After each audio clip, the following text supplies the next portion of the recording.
नमस्कार, बहुत बहुत स्वागत करते हैं न्यूज 21 में। आप सबका आपके साथ मैं हूं ऋतिका पांडे। हमारे खास बुलेटिन अपना उत्तर प्रदेश में आपका बहुत बहुत स्वागत है और शुरुआत करते हैं बुलेटिन की खबर से, जहां आपको बता दें मुख्यालय की जीवन दायिनी यमुना और बेतवा नदी ने इस समय रौद्र रूप धारण कर लिया। जी हां, जहां बांधों से लगातार छोड़े जा रहे पानी के चलते दोनों नदियों का जो जलस्तर है तेजी से बढ़ रहा है।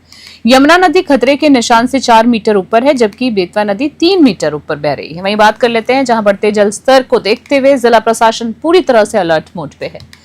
निचले इलाकों के लोगों को सुरक्षित स्थानों पर शिफ्ट किया गया है और कई जगहों पर राहत काम जो है शिविरों का जो स्थापना है वो भी की गई है। इस शिविरों में खाने पीने के साथ ठहरने और चिकित्सा की व्यवस्था भी की गई है। साथ ही बाढ़ से प्रभावित क्षेत्रों का दौरा जिलाधिकारी समेत प्रशासन के अन्य अधिकारी भी लगातार कर रहे हैं। उत्तर प्रदेश के जल शक्ति मंत्री रामकेश निषाद ने भी हमीरपुर पहुंचकर बाढ़ग्रस्त इलाकों का निरीक्षण किया है और पीड़ितों का हाल भी जाना है। हमीरपुर से कुलदीप सिंह की रिपोर्ट। हमीरपुर मुख्यालय की यमुना और बेतवा दोनों नदियों ने इन दिनों अपना रौद्र रूप धारण कर लिया। बता दें कि ऊपरी क्षेत्र में हो रही लगातार बारिश के चलते जो डैम है, डैमों से लगातार पानी नदियों में छोड़ा जा रहा है, जिसके कारण जो नदियों का जलस्तर है वो लगातार बढ़ता चला जा रहा है। अगर वर्तमान स्थिति की बात की जाए तो वर्तमान स्थिति में यमुना नदी का जलस्तर खतरे के निशान से 3 मीटर ऊपर है। अगर बेतवा नदी की बात की जाए तो बेतवा नदी का जलस्तर खतरे के निशान से 2 मीटर ऊपर बह रही है। अगर वहीं हम बात करें जिला प्रशासन की, तो जिला प्रशासन द्वारा बाढ़ को लेकर के तमाम राहत शिविर बनाए, जिसमें जो बाढ़ पीड़ित हैं उनको लगातार शिफ्ट किया जा रहा है और जो उनके पारिवारिक लोग हैं उनको भी लगातार शिफ्ट किया जा रहा है। आप मेरे पीछे तस्वीरों में साफ तौर से देख सकते हैं, ये बेतवा नदी का जो पानी है जो तमाम पक्के घरों में घुस चुका है, जिसको लेकर के जो यहाँ के जो लोग हैं वो सड़क पर झुग्गियाँ बनाकर रहने के लिए भी मजबूर हो चुके हैं। अगर बात करें प्रशासन की, तो शासन के जल शक्ति मंत्री जो रामकेश निषाद हैं उनके द्वारा हाल ही में अभी दौरा किया गया था हमीरपुर का और जो बाढ़ से प्रभावित लोग हैं उनसे जायजा भी लिया गया था। हमीरपुर से कुलदीप सिंह, न्यूज़ 21। शिकारपुर तहसील में भारतीय किसान यूनियन के कार्यकर्ताओं और पदाधिकारियों ने किसानों की विभिन्न समस्याओं को लेकर जोरदार धरना प्रदर्शन किया है। राजस्व विभाग में भ्रष्टाचार, खाद की कमी और बिजली विभाग की लापरवाही जैसे मुद्दों को लेकर किसानों ने तहसील परिसर में नारेबाजी की है। किसानों का आरोप है कि लेखपाल प्राइवेट व्यक्ति रखकर अवैध वसूली कर रहे हैं, जिससे किसान त्रस्त हैं। वहीं बात करें धरने के दौरान शिकारपुर अनाज मंडी से ट्रैक्टर मार्च भी निकाला गया है, जिसमें बड़ी संख्या में किसानों ने भाग लिया है। किसानों ने कहा है कि उन्हें समय पर पर्याप्त खाद और बिजली आपूर्ति नहीं मिल रही है, जिससे खेती जो है प्रभावित हो रही है। और बात कर लेते हैं भाकियू टिकट के जिला महामंत्री योगेंद्र सिंह ने एसडीएम को चेतावनी दी है कि अगर 15 दिन में समस्याओं का निस्तारण नहीं हुआ तो संगठन तहसील पर अनिश्चितकाल धरना प्रदर्शन शुरू किया जाएगा। किसानों ने साफ कर दिया है कि अब भ्रष्टाचार और उत्पीड़न को बर्दाश्त नहीं किया जाएगा। साथ ही प्रशासन ने जल्द ठोस कार्रवाई करने की भी मांग की है। बुलंदशहर से शहरोज खान की रिपोर्ट। तहसील में, बिजली विभाग में और पुलिस विभाग में और आपके रजिस्ट्री विभाग में, पीडब्ल्यूडी में, वन विभाग में व्याप्त भ्रष्टाचार के विरुद्ध धरना प्रदर्शन किया गया, जिसमें एसडीएम तहसीलदार, सीईओ शिकारपुर, एससी विद्युत विभाग अधिकारी आए। सभी ने किसानों की समस्याओं को बखूबी अवगत कराया। बिजली विभाग में किसानों की इतनी बड़ी समस्याएं हैं, एक ट्रांसफार्मर पर जो 65 केवीए का ट्रांसफार्मर है उस पर 13 ट्यूबवेल चल रहे हैं, उस पर कम से कम 100-150 केवीए का लोड है और वो ट्रांसफार्मर डेली फूक जाता है, लेकिन बार बार शिकायत के बाद भी उसकी क्षमता वृद्धि नहीं हुई। ऐसे सैकड़ों ट्रांसफार्मर हैं जिनकी ट्रांसफार्मरों की क्षमता वृद्धि होनी है, लेकिन बिजली विभाग आंख बंद करके पड़ा है, कभी किसी की शिकायतों को ध्यान में देता ही नहीं और बिजली विभाग का एक काम रह गया है तेज। किसान बहुत परेशान है। किसानों को खाद की, बिजली की, रोडों की बहुत समस्या है। अब वो किसानों का करना चालू हो जाएगा। जो साबितगढ़ चीनी मिल है उस पर जो जाने का रास्ता है, हमारे कुतुबपुर, रैयतपुर, मानपुर से जितनी भी ट्रॉलियाँ आती हैं वो सब जहीराबाद शिकारपुर वाले रोड से निकल करके ये जो सरदार भगत सिंह चौक है यहाँ से चैनपुरा होते हुए निकलती है और पास में जाकर के उसके बाद साबितगढ़ चीनी मिल पहुँचती है। वो रास्ते की जो स्थिति है, जो शिकारपुर से जहीराबाद वाला जो रास्ता है, तो उसकी स्थिति बहुत ही खराब है। और सूरजवान ये भगत सिंह चौक से लेकर के जो चैनपुरा तक का रास्ता है ये बहुत ही खराब है। इतना खराब है कि इसमें कोई ट्रॉली आने के बाद निश्चित है गन्ने की ट्रॉली जो भी कोई आएगी वो निश्चित फंसेगी। दूसरा, किसानों को जो समस्या थी बिजली विभाग की और जो राजस्व विभाग की, ये बहुत बड़ी समस्या है। राजस्व विभाग के जितने भी कर्मचारी हैं, चाहे वो तहसीलदार हैं, चाहे वो देखभाल हैं, चाहे वो कानून को हैं, सब पूरी तरह से भ्रष्टाचार में लिप्त। अब जो नए SDM आए हैं, नए तहसीलदार आए हैं, उन्होंने हमें आश्वासन दिया है कि भाई हमें अभी 1 महीना आए हुए हुआ है, हमें थोड़ा समय दो, हम जितना भी भ्रष्टाचार आप देख रहे हैं उसको हम खत्म कराने की पूरी कोशिश करें। आज शिकारपुर तहसील में 1 अगस्त को जो पंचायत किसान यूनियन के द्वारा की बाबा टिकैत की सेना ने जो आज क्षेत्र के किसानों को लेकर के यहाँ पंचायत की, मुझे बार बार शिकायतें ये मिल रही थी कि शिकारपुर तहसील और शिकारपुर क्षेत्र के विद्युत विभाग, पुलिस विभाग इनमें पूर्ण रूप से भ्रष्टाचार लिप्त है और शिकारपुर तहसील पर भूमाफियाओं का कब्जा है।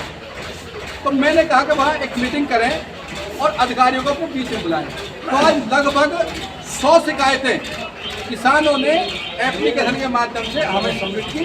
हमने एक शिकायत पे SDM महोदय, तहसीलदार महोदय, ACO चकबंदी महोदय, CO महोदय, SC विद्युत विभाग महोदय सबको एक पॉइंट से अवगत कराया और उन्होंने विदिन 15 डेज अगले आने वाले 15 दिन के अंदर अंदर सारी शिकायतों को पढ़ करके, सारी शिकायतों को समझ करके सबका निस्तारण करने का हमें आश्वासन दिया है।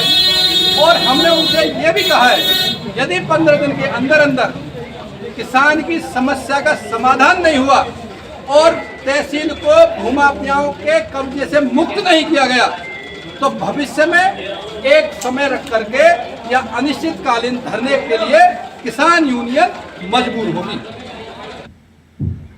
और इसी बीच खबर देख रहे हैं जहां आपको बता दें चरखारी तहसील के शिवहार राजकीय हाई स्कूल में पढ़ने वाले 150 से ज्यादा छात्र छात्राएं हर साल बरसात में जान जोखिम में डालकर नाले से होकर स्कूल जाते हैं। विद्यालय तक पहुंचने का मुख्य रास्ता एक बड़े नाले के पार है, लेकिन अब तक उस पुल का निर्माण नहीं हो सका है। वहीं बात करें तो छात्रों का कहना है कि बारिश में नाले का जो जल स्तर है वो बढ़ जाता है, जिससे फिसलने और बह जाने और बीमार होने का भी खतरा बना रहता है। वहीं बात करें समाजवादी सरकार के समय खोला गया था हाई स्कूल, जबकि 2019 में भाजपा शासन में नया भवन बना है, लेकिन रास्ता और विद्यालय परिसर अभी भी अधूरा है। जिला पंचायत ने न केवल 150 मीटर की सीसी रोड बनाई है जो मुख्य मार्ग तक नहीं पहुंचती, बल्कि ग्रामीणों और छात्रों ने जिला प्रशासन से गुहार लगाई है कि जल्द से जल्द पुल और सीसी रोड का निर्माण कराया जाए ताकि शिक्षा बाधित न हो और बच्चों का सफर सुरक्षित हो सके। महोबा से इफ्तिखार अली की रिपोर्ट।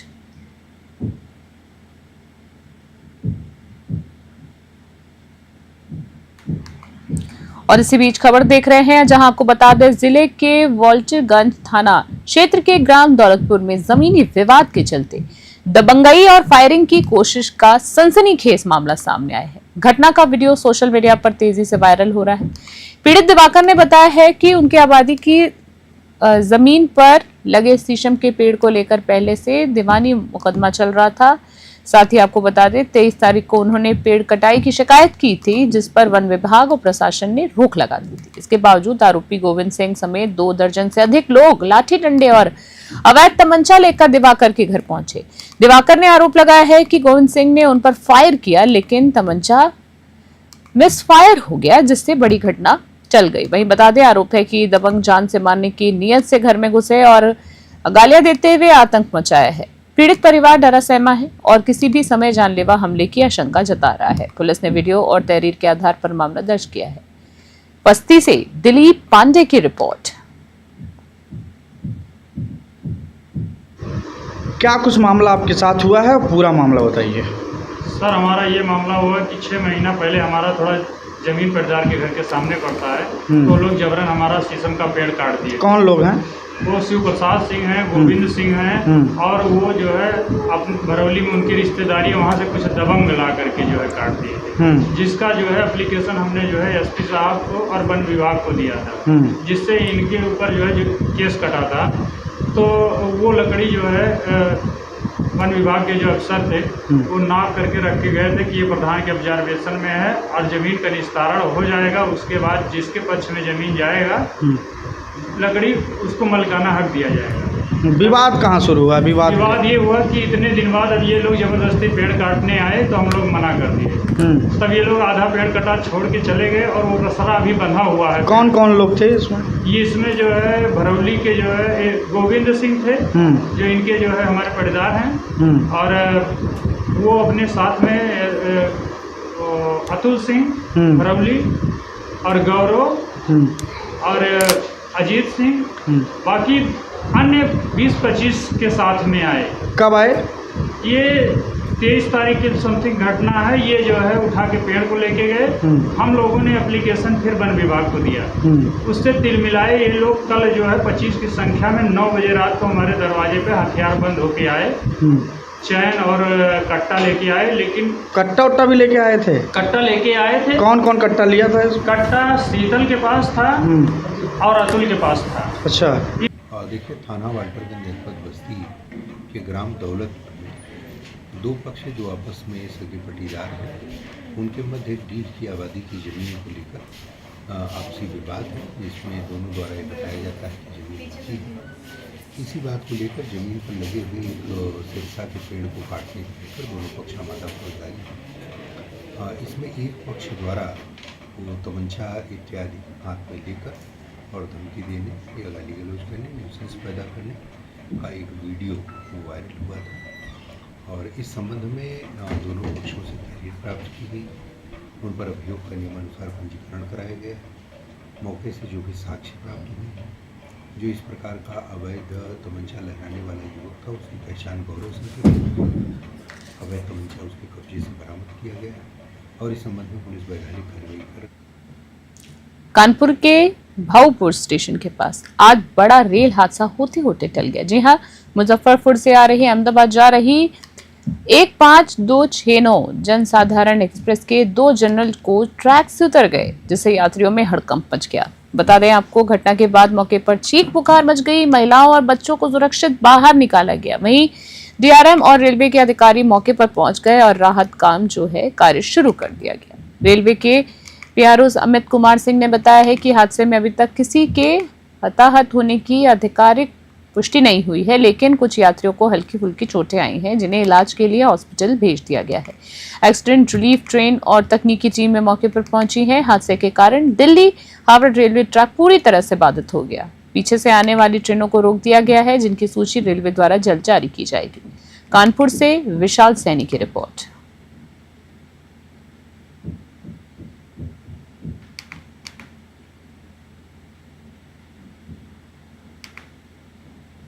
महोबा से खबर देख रहे हैं, जहां देश की महिला सांसदों पर की गई आपत्तिजनक टिप्पणियों के विरोध में गुलाबी गैंग एक बार फिर मुखर उठी है। शुक्रवार को बुंदेलखंड कमांडर फरीदा बेगम के नेतृत्व में सैकड़ों महिलाओं ने कलेक्ट्रेट परिसर में प्रदर्शन किया और जोरदार नारेबाजी के साथ राष्ट्रपति को संबोधित ज्ञापन जिलाधिकारी को सौंपा है। गुलाबी गैंग की मांग है कि मौलाना साजिद रशीदी और करणी सेना के राष्ट्रीय उपाध्यक्ष योगेंद्र राणा द्वारा महिला सांसदों डिंपल यादव और इकरा हसन पर की गई अशोभनीय टिप्पणियों पर तत्काल सख्त कानूनी कार्रवाई की जाए। फरीदा बेगम ने कहा है कि अगर देश के महिला सांसदों के खिलाफ इस तरह की भाषा का प्रयोग हो रहा है तो आम महिलाओं की स्थिति का अंदाजा लगाना ठीक नहीं। ये पूरे नारी समाज का अपमान है। गुलाबी गैंग ने चेतावनी दी है कि यदि प्रशासन जल्द कार्रवाई नहीं करता तो वे दिल्ली तक आंदोलन छेड़ने पर मजबूर रहेंगी। महोबा से इफ्तिखार अली की रिपोर्ट। हमारी मांग ये है कि जो डिंपल जी है उनके लिए किस तरह से भाषा बोली गई, ऐसे लोगों का तो हम नाम लेना भी नहीं पसंद करेंगे जो महिलाओं की से बात करने की तमीज ना हो। जिनको इकरा हसन है उनके लिए कितना कुछ नहीं बोला गया। और अगर ये प्रशासन जैसे लोग बोलते हैं वैसे ही अगर इनमें कार्रवाई हो जाए तो आगे कोई हिम्मत नहीं जुटाएगा कि किसी और बेटी या बहन के साथ या महिला के साथ इस तरह से कोई बोल पाएगा। रह गई बात ये, जब सांसदों के ये हाल है, संसद में जो जाती हैं उनके ये हाल है, तो आम जनता और आम बेटियों के साथ क्या होता होगा।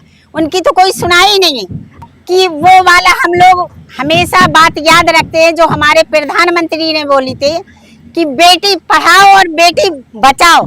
तो मैं अपने प्रधानमंत्री जी से ये आपके जरिए से पूछना चाहते हैं, प्रधानमंत्री आप कहाँ बैठे हैं जो बेटियों के साथ और महिलाओं के साथ इस तरह से लोग बोल रहे हैं, इन दरिंदों के लिए आप क्या कहेंगे? है अगर ये इसका प्रशासन, हम तो ये भी कहेंगे कि महोबा में भी एक मुकदमा गुलाबी गैंग की तरफ से लिखना चाहिए और गुलाबी गैंग हर जिले में इसकी आवाज उठाएगा। गुलाबी गैंग हर महिला हर बेटी के साथ है, जिसके साथ कोई गलत होगा गुलाबी गैंग इसकी लड़ाई लड़ेगा और डरेगा नहीं, डट के मुकाबला करेगा। और इसी बीच खबर देख रहे हैं जहां आपको बता दें विलायत नगर में भारतीय किसान मजदूर यूनियन की मासिक बैठक का आयोजन किया गया। बैठक में किसानों की प्रमुख समस्याओं डीएपी, यूरिया की कमी और बिजली मीटर से जुड़ी शिकायतों को लेकर गंभीर चर्चा हुई है। प्रदेश अध्यक्ष एसके सोलंकी ने किसानों को आश्वस्त किया कि उनकी समस्याओं का समाधान शीघ्र किया जाएगा और कराया जाएगा। वहीं जिला अध्यक्ष सचिन तेवतिया ने चेतावनी दी है कि यदि सरकार ने जल्द ही डीएपी और यूरिया की व्यवस्था नहीं की तो संगठन डीएम कार्यालय का घेराव भी करेगा।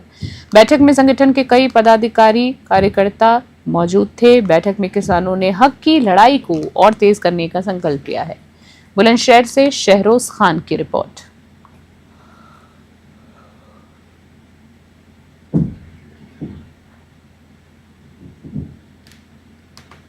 खबर देख रहे हैं जहां आपको बता दें ज्ञान लोक कॉलोनी स्थित मूर्ति देवी पब्लिक स्कूल में मासूम छात्र की बेरहमी से पिटाई का मामला सामने आया है। झूठी शिकायत लगाने के आरोप में शिक्षक और शिक्षिका द्वारा बच्चे की पिटाई का वीडियो सोशल मीडिया पर तेजी से वायरल हो रहा है। वीडियो में बच्चे के गालों पर गहरे चोट के निशान हैं, साफ देखे जा सकते हैं। इस विजुअल में भी आप साफ तौर पर देख सकते हैं, जिसमें पीड़ित बच्चे ने बताया है कि शिक्षक शिक्षिका ने न केवल उसको पीटा बल्कि दूसरे बच्चों से पिटवाया भी है। मामले को गंभीरता से लेते हुए पीड़ित के पिता ने थाना कोतवाली नगर में तहरीर दी है। पुलिस ने बच्चे की चोटों के आधार पर मेडिकल जांच कराई और पूरे मामले की जांच में जुट गई है। वायरल वीडियो ने स्कूल प्रशासन और शिक्षकों की कार्यप्रणाली पर सवाल खड़े कर दिए हैं। परिजनों और स्थानीय लोगों में घटना को लेकर रोष व्याप्त है। पुलिस का कहना है कि जांच के बाद उचित कानूनी कार्रवाई की जाएगी। बुलंदशहर से शहरोज खान की रिपोर्ट। सर ये ट्यूशन से आ रहे थे बच्चे, आपस में बात हुई है, कुत्ते भूंस रहे थे, इसी को लेकर बड़ा चढ़ा के जो भी हुआ हो स्कूल में ये घटना हुई है बस मेरे बच्चे के साथ। तो इसी बात स्कूल है सर, ये मूर्ति देवी पब्लिक स्कूल है ज्ञान लोक कॉलोनी में। किसने मारा था इसको? सर इसको मारा था क्लास टीचर है और बच्चों से पिटवाया है। और क्या नाम है क्लास टीचर का, नाम पता है? मैम ने और सर ने मार लगवाई, बच्चों से भी और खुद भी मार लगाई। कौन सा स्कूल है? मूर्ति देवी पब्लिक स्कूल। कहाँ पर है? ज्ञान लोक कॉलोनी। अच्छा, कौन सी क्लास में? 5th class. 5th class. मार क्यों लगवाई? क्योंकि मैं गली में एक कुत्ते भौंक रहे थे तो मैंने कह दी कुत्ते भौंक रहे हैं, तो एक लड़के ने मैम से जाकर झूठ कह दिया कि मैम आप कुत्ते जैसा भौंकती हो, ये कह रहा था। अच्छा, इसलिए मार पड़ी। और अगली खबर उन लोगों के लिए है जो गाड़ी चलाना सीखना चाहते हैं। जी हाँ, जिसमें जिले में ड्राइविंग लाइसेंस केवल फॉर्म भरकर या पहचान पत्र देने से नहीं मिलेगा। सोमवार को लोरी में बने ऑटोमेटेड ड्राइविंग ट्रेनिंग सेंटर का उद्घाटन सदर विधायक भूपेश चौबे ने किया है। ये अत्याधुनिक सेंटर पूरी तरह से स्वचालित है, जहां 2 पहिया, 3 पहिया और 4 पहिया वाहनों के आवेदकों को ऑटोमेटेड ट्रैक पर टेस्ट देना होगा। कैमरे और सेंसर से लैब इस ट्रैक में कोई मानवीय हस्तक्षेप नहीं होगा और हर मोमेंट रिकॉर्ड किया जाएगा। सफल उम्मीदवारों को 7 दिन के भीतर ड्राइविंग लाइसेंस जारी कर दिया जाएगा।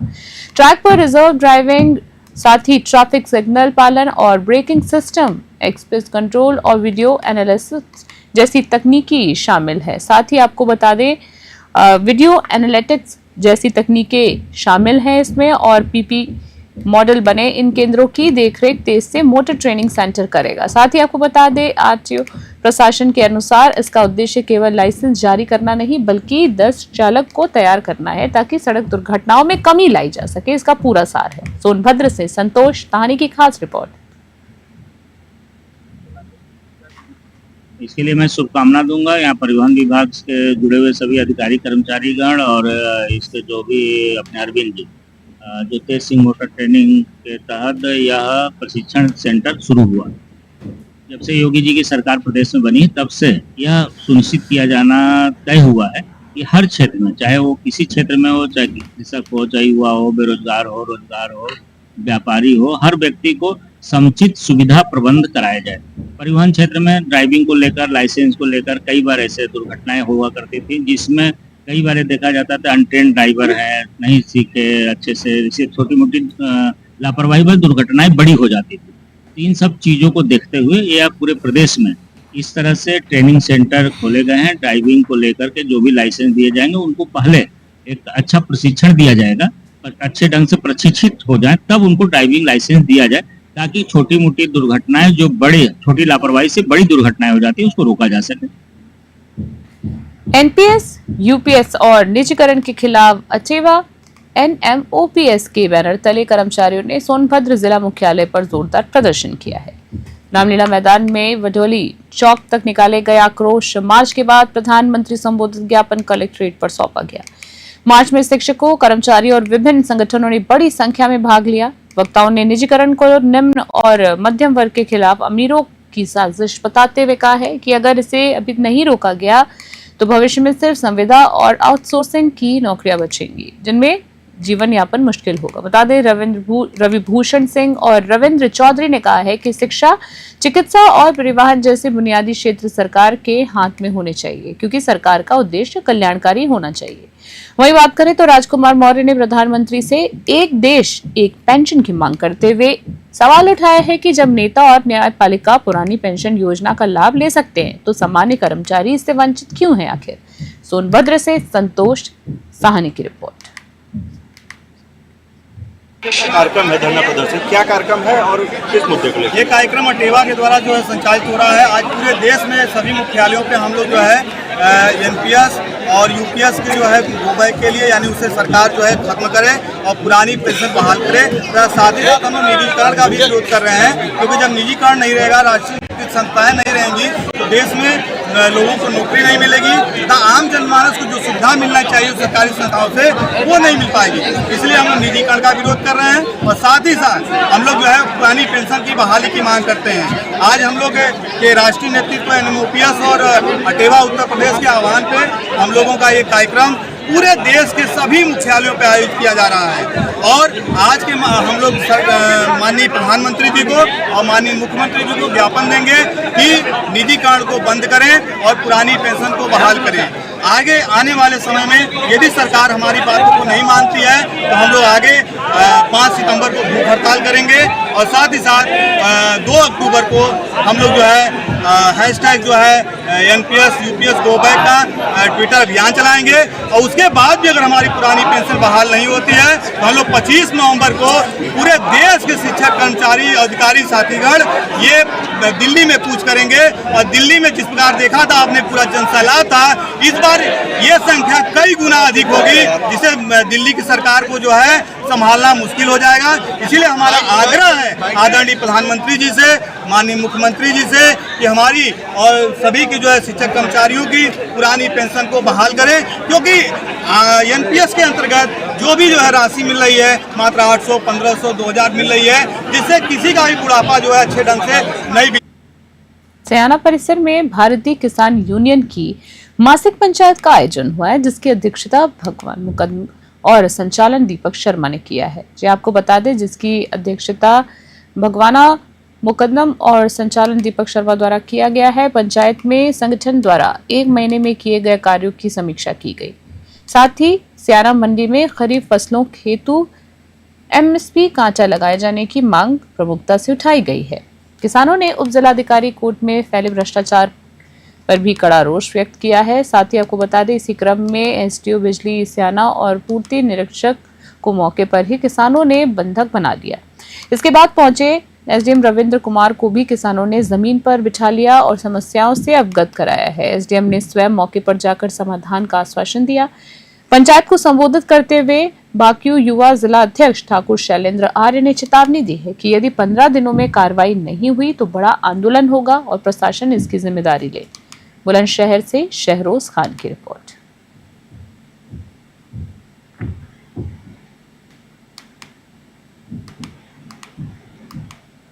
खबर देख रहे हैं जहां आपको बता दें, जिले के मलावा क्षेत्र में स्थित सुनासीर नाथ मंदिर की न केवल अपनी प्राचीनता बल्कि रहस्यमय चमत्कारों के लिए भी पूरे देश में प्रसिद्ध है। मान्यता है कि इस मंदिर में स्थापित शिवलिंग की स्थापना स्वयं देवराज इंद्र ने की थी, जिससे इसका नाम जो है सुनासीर नाथ पड़ा है। 16वीं शताब्दी में मुगल शासक औरंगजेब ने मंदिर पर हमला किया। मंदिर से सोना चांदी लूटने के बाद उन्होंने शिवलिंग को नष्ट करने का आदेश दिया। जैसे ही सैनिकों ने शिवलिंग पर आरी चलाई, वहां से दूध की धारा बह निकली और असंख्य बर्रों ने मुगल सेना पर हमला कर दिया। भयभीत होकर सेना मंदिर छोड़कर चली गई और भाग गई। शिवलिंग पर आरी के निशान स्पष्ट देखे जा सकते हैं। सावन और महाशिवरात्रि के दौरान यहाँ लाखों लोग जो है श्रद्धालु दर्शन के लिए आते हैं। बता दें, मंदिर का पुनर्निर्माण श्रद्धालु यशोदा देवी ने कराया है और ये संगमरमर से सुसज्जित होकर भव्य रूप ले चुका है। स्थानीय प्रशासन मंदिर की सुरक्षा और सुविधाओं पर ध्यान दे रहा है। हरदोई से प्रियांशु सोनी की रिपोर्ट।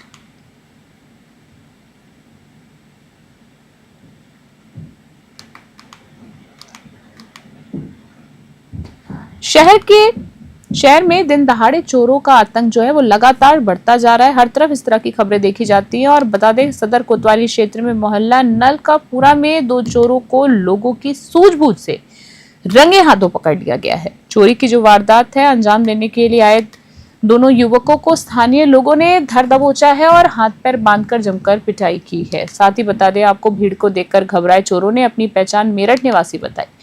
पुलिस को जांच में पता चला है कि पकड़े गए चोर अपनी पहचान छुपाने के लिए बाइक की नंबर प्लेट तोड़कर जेब में रखे हुए थे।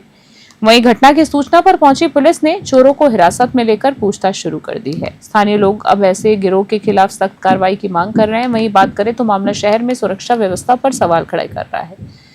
अमरोहा से अमन राज की रिपोर्ट।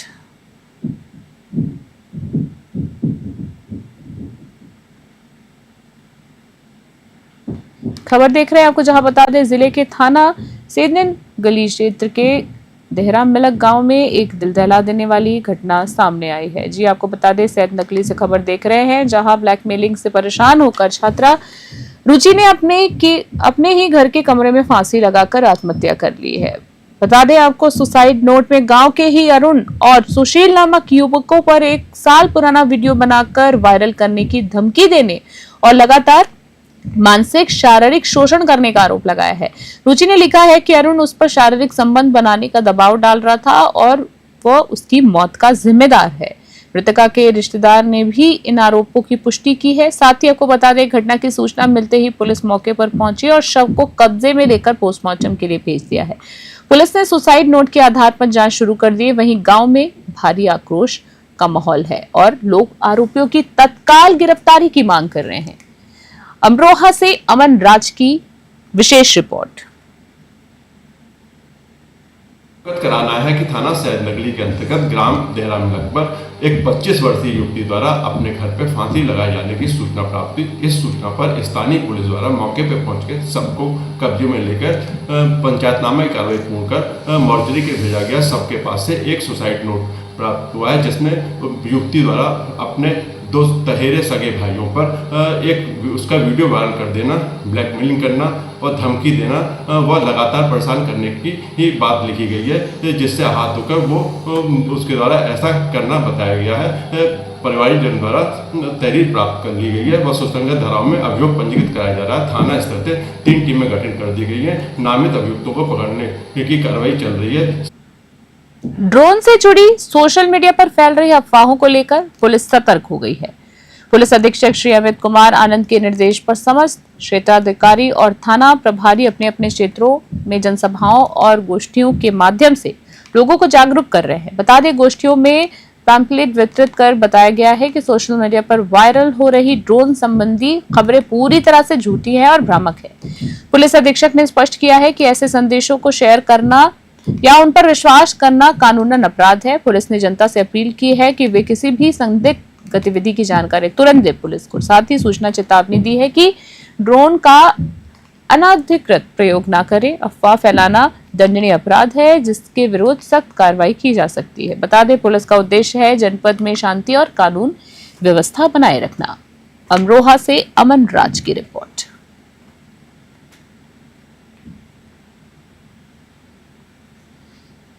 और वही खबर देख रहे हैं जहां नगर कोतवाली क्षेत्र के स्थित वेलनेस हॉस्पिटल में डिलीवरी के लिए भर्ती कराई गई महिला की मौत के बाद परिजनों में कोहराम मच गया है। परिजनों का आरोप है कि ऑपरेशन के बाद महिला की हालत बिगड़ती चली गई, लेकिन समय पर इलाज नहीं मिल सका, जिससे उसकी मौत हो गई है। महिला की मौत की खबर मिलते ही गुस्साए परिजनों ने अस्पताल में जमकर हंगामा किया। वहीं मौके पर पहुंची पुलिस ने स्थिति को भी संभाला और मामले की जांच शुरू कर दी है।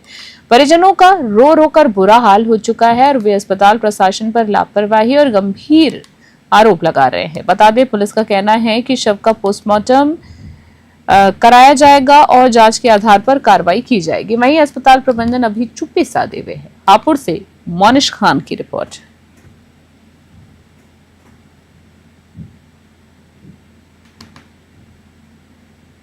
खबर देख रहे हैं जहां आपको बता दें समाजवादी पार्टी के वरिष्ठ नेता अखिलेश यादव, डिंपल यादव और धर्मेंद्र यादव एक मस्जिद में हुई बैठक ने नया राजनीतिक विवाद खड़ा कर दिया। जी आपको बता दें बरेली की मौलाना शाहबुद्दीन ने इस पर तीखा एतराज जताते हुए मस्जिद इबादत गाह है, सियासत का अड्डा नहीं। उन्होंने कहा है कि चेतावनी भी दी है कि अगर इस गैर शरीयत हरकत पर माफी नहीं मांगी गई तो इसका असर 2027 के विधानसभा चुनाव में जरूर देखने को मिलेगा। साथ ही आपको बता दें उन्होंने मौलाना रशीदी के साथ हुई मारपीट को भी शर्मनाक करार दिया है और कहा है कि ताकत के जोर से किसी की आवाज नहीं दबाई जा सकती है। मौलाना का ये बयान मुस्लिम समाज में बढ़ती नाराजगी का संकेत है और राजनीतिक दलों के लिए एक स्पष्ट संदेश है कि धार्मिक स्थलों को राजनीति से दूर रखा जाए। बरेली से पवन कुमार की रिपोर्ट। हम मस्जिद के तक़द्दुस और पाकीज़गी की बात करते रहेंगे। मुसलमानों के हक, हुकूक और अधिकारों की बात करने से हमें कोई नहीं रोक सकता। कोई भी ताकत हमें हक बात कहने और सच्ची बात कहने से नहीं रोक सकता है। मस्जिद के सिलसिले में जिस तरीके से समाजवादी पार्टी के नेताओं ने तौहीन की, तक़द्दुस पामाल किया, बेहुरमती की, इस सिलसिले में हमारा मुतालबा जारी रहेगा और अखिलेश यादव जी, धर्मेंद्र यादव और डिंपल यादव, मुहिबुल्लाह नदवी, इन सब लोगों को माफ़ी मांगना होगी। चाहे वो आज माफ़ी मांगे या कल माफ़ी मांगे, इनको हर हाल में कौम से माफ़ी मांगना होगी। अगर आज माफ़ी मांगते हैं तो बेहतर है, वरना कल अगर माफ़ी मांगने की बात होगी तो कल 2027 के विधानसभा चुनाव करीब हैं और फिर जब समाजवादी पार्टी के प्रत्याशी वोट मांगने के लिए मुसलमानों के पास में जाएंगे तो हर मुसलमान सपा के कैंडिडेट का गिरबान पकड़ करके पूछेगा कि बताओ तुमने मस्जिद का तक़द्दुस क्यों पामाल किया, तुमने मस्जिद की बेहुरमती क्यों की, मस्जिद का सम्मान, उसका अदब और एहतराम तुमने क्यों नहीं किया, मस्जिद की तौहीन क्यों की। इस सब का, इन सारे सवालों का जवाब बहुत भारी पड़ेगा। खबर देख रहे हैं जहां आपको बता दें थाना औरंगाबाद क्षेत्र के गांव दौलताबाद में टोकने पर युवती की गोली मारकर हत्या कर दी है। जी हाँ, खबर देख रहे हैं जहां आपको बता दें संजय अपने दोस्त जितेंद्र के साथ घर लौट रहा था, तभी रास्ते में घूम रहे दो संदिग्ध युवकों को टोकना उसे भारी पड़ गया। एक युवक ने संजय को गोली मार दी और उसके बाद मौके पर संजय की मौत हो गई। बता दें आपको पुलिस ने घटनास्थल से पिस्टल और 315 बोर का खोखा कारतूस बरामद किया है। मृतक की पत्नी और बच्चे गाजियाबाद में रहते हैं, जबकि वो गांव में अपनी मां के साथ रह रहा था। हत्या की खबर फैलते ही पुलिस बल मौके पर पहुंचा और एसएसपी ने तत्काल 4 टीमों का गठन कर आरोपियों की गिरफ्तारी कर दी है और निर्देश दिए हैं, माफी चाहेंगे, गिरफ्तारी के निर्देश दिए हैं। शव को पोस्टमार्टम के लिए भेज दिया गया और जांच आगे की जा रही है। बुलंदशहर से शहरोज खान की रिपोर्ट। औरंगाबाद थाना के दौलताबाद गांव में अभी एक घटना घटित हुई है, जिसमें गांव के ही रहने वाले संजय, जो अपने साथ में जितेंद्र के साथ बता रहे हैं कि गांव में एक घरों पर बैठे थे तो शाम को माता जी का फोन आया, तो ये लोग घर के लिए जा रहे थे। और इनके घर से उस स्पॉट की दूरी लगभग 400 मीटर की दूरी पर ही है। इसी बीच अभी बताया जा रहा है कि 2 लड़के थे वहाँ पे पैदल घूमते दिखाई पड़े थे, जिसको इन्होंने टोका था तो एक ने गोली मार दी है सर पे। इनको तत्काल यहाँ से इनके घर के लोगों द्वारा ही अस्पताल ले गए, यहाँ पर उनको मृत घोषित कर दिया गया है। अभी तक जो जानकारी की जा रही है आसपास और परिजनों से, उसके मुताबिक इनकी कोई किसी से रंजिश नहीं है। इनकी पत्नी और इनके 2 बच्चे गाजियाबाद में रहते हैं, ये घर पे अकेले रहते थे और इनकी माँ रहती थी।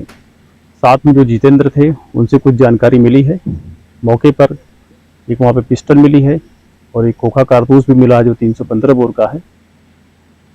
थाना कटगढ़ क्षेत्र के होलिका मैदान इलाके में 20 वर्षीय युवक देवू की रंजिशन हत्या कर दी गई है। मृतक के चाचा के अनुसार पड़ोसी मकान बेचने लेकर लंबे समय से रंजिश रखे हुए थे। बता दें आपको, सोमवार शाम किसी बात पर कहासुनी के बाद पड़ोसियों ने घर में घुसकर देवू की बेरहमी से पीट कर हत्या कर दी है। बताया जा रहा है कि मृतक की मां का इलाज हरिद्वार में चल रहा था और देवू अपने चाचा के पैसों के लिए मिलने आया था। आपको बता दें, इस दौरान विवाद हुआ और उसकी जान ले ली गई।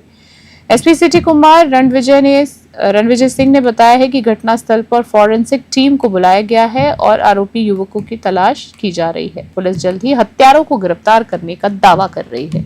मुरादाबाद से ब्यूरो रिपोर्ट। देखिए, ये गुलाबबाड़ी चौकी क्षेत्र है, थाना कटघर। यहाँ अभी से कुछ देर पहले एक व्यक्ति के मौत होने की सूचना मिली थी। इसमें मौके पर तत्काल SHO कटघर, CO कटघर और हम सभी लोग यहाँ मौके पर आए।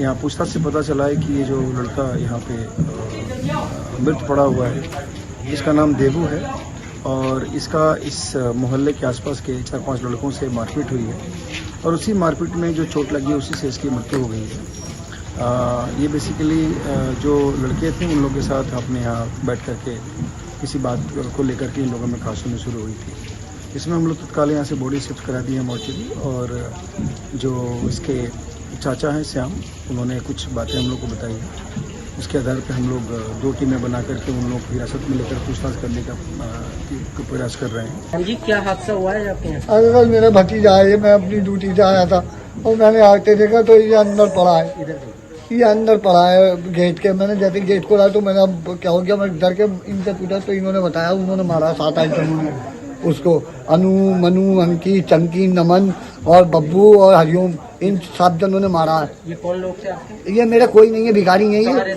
ये मेरे पड़ोस में रहती है। अच्छा, क्या वजह? वजह कोई नहीं है, भैया वो पीछे कर दिया होगा तो इन्होंने मारा है उसे, ऐसा बस, वजह कोई ना हो।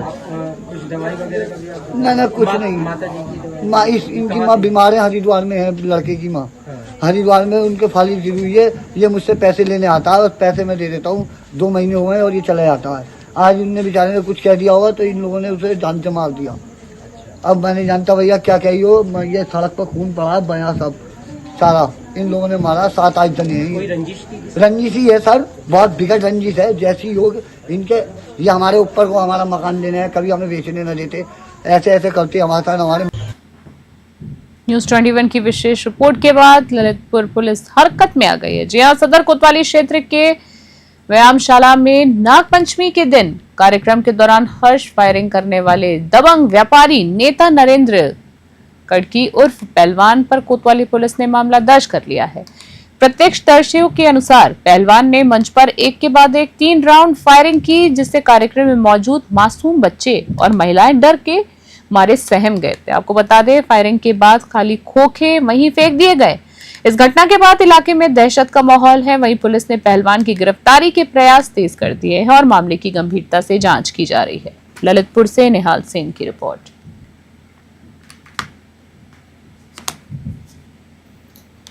दिनांक 1/8/2025 को थाना कोतवाली के क्षेत्र अंतर्गत सोशल मीडिया के माध्यम से एक वीडियो संज्ञान में आया है, जिसमें आरोपी नरेंद्र कड़की के द्वारा लाइसेंसी शस्त्र से हर्ष फायरिंग की जा रही है। प्रकरण में संज्ञान लेते हुए थाना कोतवाली के द्वारा आरोपी नरेंद्र कड़की के विरुद्ध सुसंगत धाराओं में अभियोग पंजीकृत किया गया है।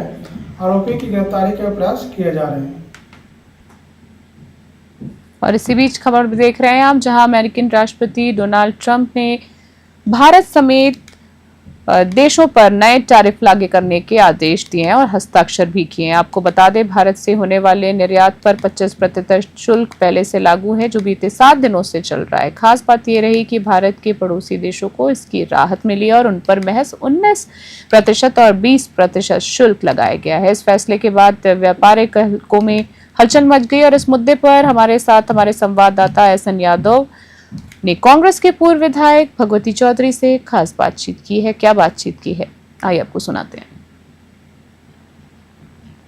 इस समय पूरी दुनिया में खलबली मची हुई है और कहा जाए तो अमेरिका के प्रति एक आक्रोश है। ट्रंप के दूसरे शासनकाल के दौरान ट्रंप ने जिस तरीके से पूरी दुनिया में टैरिफ लगाया है, हालांकि यह टैरिफ 3 महीने पहले का था, लेकिन इसकी जो शुरुआत 1 अगस्त से होनी थी, फिलहाल ये 7 दिन के लिए आगे बढ़ गया है। ट्रंप पूरी दुनिया के साथ साथ भारत को, जो कि भारत के प्रधानमंत्री डोनाल्ड ट्रंप के बहुत ही करीबी माने जाते थे, आज वही ट्रंप भारत के ऊपर 25% यानी जो टैरिफ पहले था उसके बाद 25% टैरिफ और जुड़ गया। अब उसके बारे में ये देखा जा रहा है, विपक्ष पूरी तरीके से एनडीए सरकार को घेर रही है। आगे ये टैरिफ के बारे में जो बताया जा रहा है कि ट्रंप ने WTO यानी वर्ल्ड ट्रेड ऑर्गेनाइजेशन की भी उल्लंघन किया है, और साथ साथ ये बताएं कि अमेरिका के व्यापार के साथ साथ भारत के व्यापार में भी देखते हैं किस तरीके से ये टैरिफ का असर पड़ता। इस समय हमारे साथ मौजूद हैं भारतीय राष्ट्रीय कांग्रेस के पूर्व विधायक भगवती चौधरी, जो कि राजनीति के बहुत ही माहिर है, बड़ी ही सलीका अनुभव रखते हैं। आइए इनसे जानते हैं कि ट्रंप का, जो कि एनडीए सरकार की दोस्ताना पर ये जो टैरिफ लगा है, सरकार की क्या प्रतिक्रिया होती है और टैरिफ का हमारे भारत के व्यापार पे क्या फर्क पड़ेगा। जी बहुत बहुत स्वागत है आपका चैनल में। आपका भी बहुत स्वागत है। जी बताइएगा कि ये जो ट्रंप ने टैरिफ लगाया उसका क्या असर पड़ेगा भारतीय बाजार में। देखिए, कोई भी देश हो उसका दुनिया से संबंध होता है, अंतर्राष्ट्रीय संबंध होता है, अंतर्राष्ट्रीय कानून बनते हैं। जैसे आपने WTO की बात की, तो अब ये जो है टैरिफ, इनका टैरिफ का दूसरा अर्थ हो गया है, ये ट्रंप के अहंकार का एक स्वरूप है और ये भारत के ऊपर ये हवाई एक प्रकार से एक हमला है। हवाई हमला इस सेंस में धमकी है। और आप इनकी क्रोनोलॉजी को समझिए कि अगर उन्होंने 25% टैरिफ लगाया, कल उस पर हस्ताक्षर किया, फिर 7 दिन के टालने का क्या कारण है। ये कारण लोगों को समझ में आ गया कि ये धमकाने का कारण है। और जब भारत ने लंदन से, भारत ने रूस से जब समझौता कर लिया, इनको बर्दाश्त नहीं हो रहा है। दूसरी बात यह है कि टैरिफ लगाना, टैक्स लगाना सबका एक व्यक्तिगत अधिकार है, लेकिन अंतर्राष्ट्रीय कानूनों का ध्यान रखते हुए जो अंतर्राष्ट्रीय कानून बने हैं उसके परिधि में आकर के ही इन नियमों का पालन करना चाहिए। और आपने टैक्स लगाया तो भारत के निर्यात पे असर तो पड़ेगा ही, निश्चित रूप से पड़ेगा। अब अगर हम ये कहें कि ये जैसे 2 लोग हैं, ट्रंप साहब है और हमारे माननीय नेताजी हैं जो विश्व गुरु बनने का ख्वाब देख रहे हैं, तो ये 2 हाथियों की लड़ाई में ये घास की तबाही है, ये छोटे छोटे व्यापारियों की तबाही है।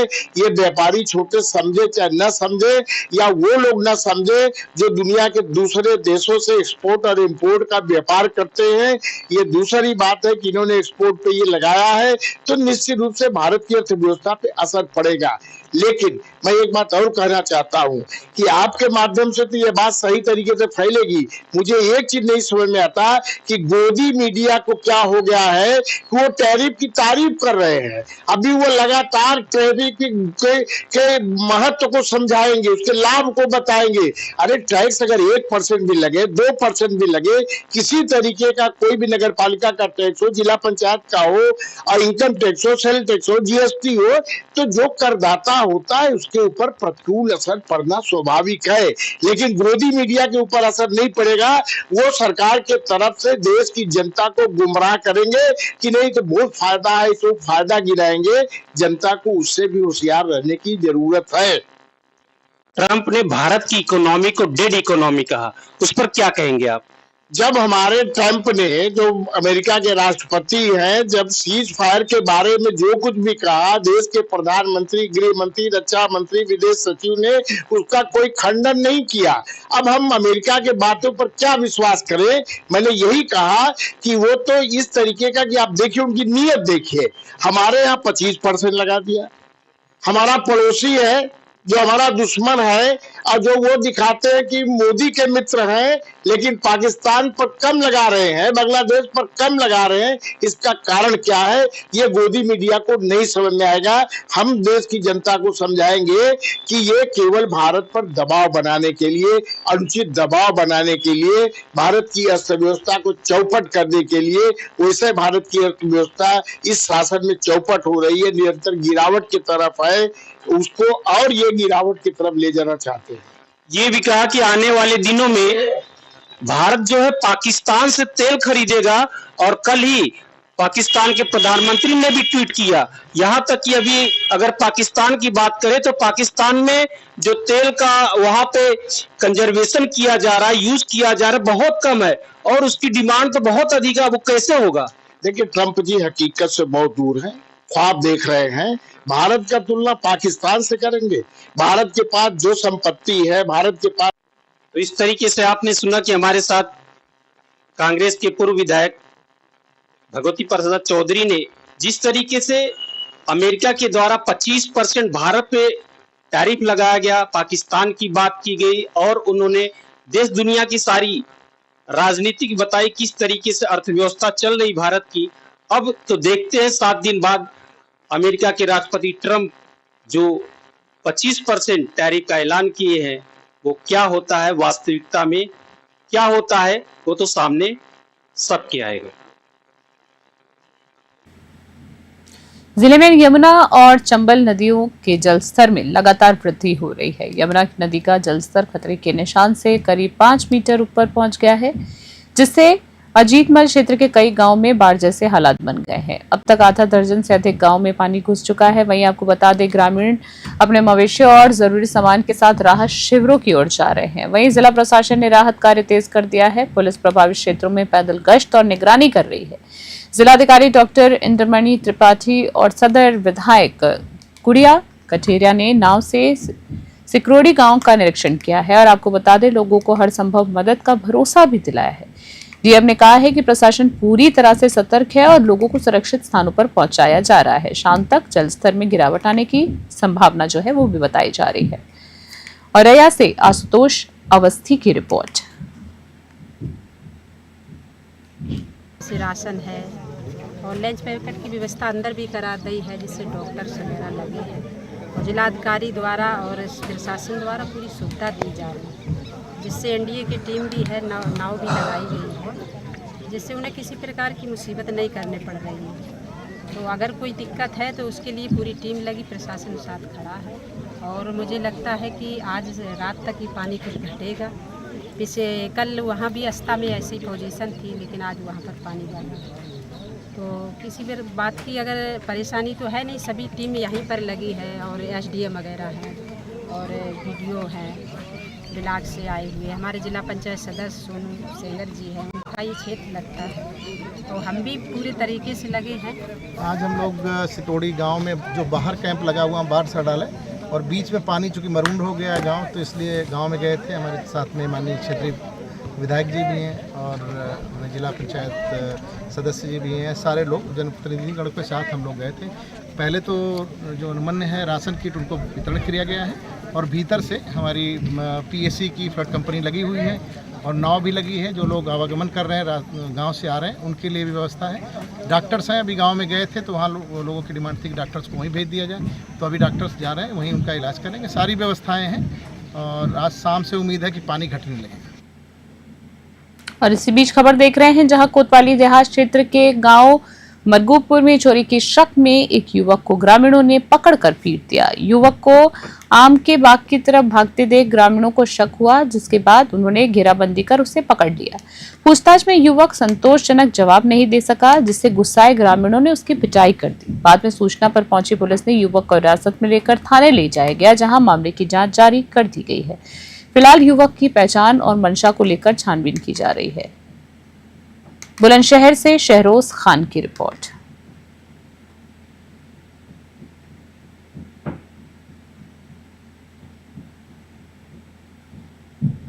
खबर देख रहे हैं, जहां जिले के पाभोशा बढ़हरी क्षेत्र में आई बाढ़ की स्थिति का जायजा लेने पहुंचे जिलाधिकारी मधुसूदन फुलगी ने स्थलीय निरीक्षण किया है।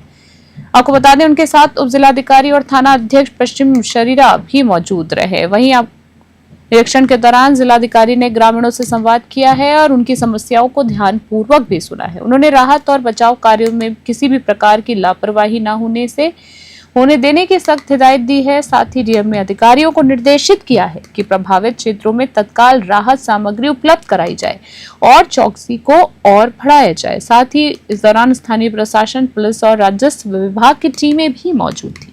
कौशाम्बी से जेगम रिजवी की रिपोर्ट।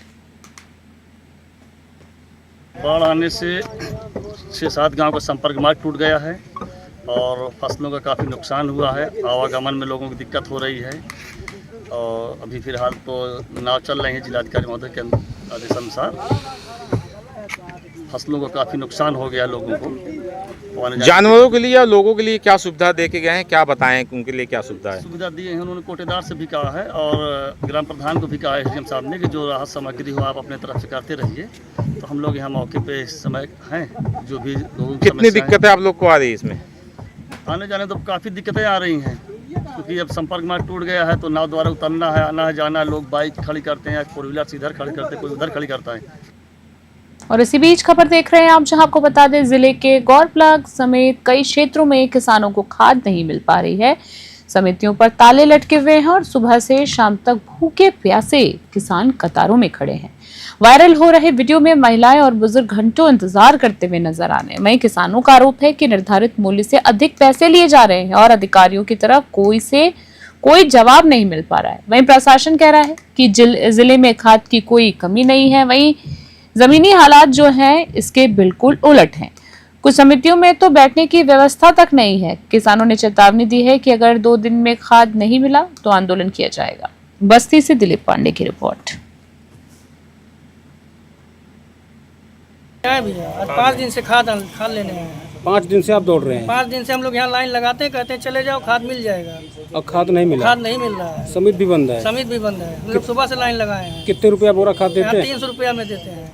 सुबह से खाद के लिए लाइन लगाए हैं 5 बजे से। खाद मिला कि नहीं मिला? कुछ नहीं मिला भैया। ना कोई बताने वाला यहाँ है कि समिति खुलेगी कि नहीं खुलेगी। समिति बंद है? समिति बंद है। कोई यहाँ आला अधिकारी से बात हुई, कोई नहीं ये बताया कि खाद यहाँ मिलेगी कि नहीं मिलेगी। अच्छा, कितने रुपए बोरी खाद देते हैं? 300 रुपया बोरी देते हैं भाई। तो अभी के हमारे खास बुलेटिन में फिलहाल के लिए इतना ही। देखते हैं और बने रहे न्यूज़ 21 के साथ। तब तक के लिए नमस्कार।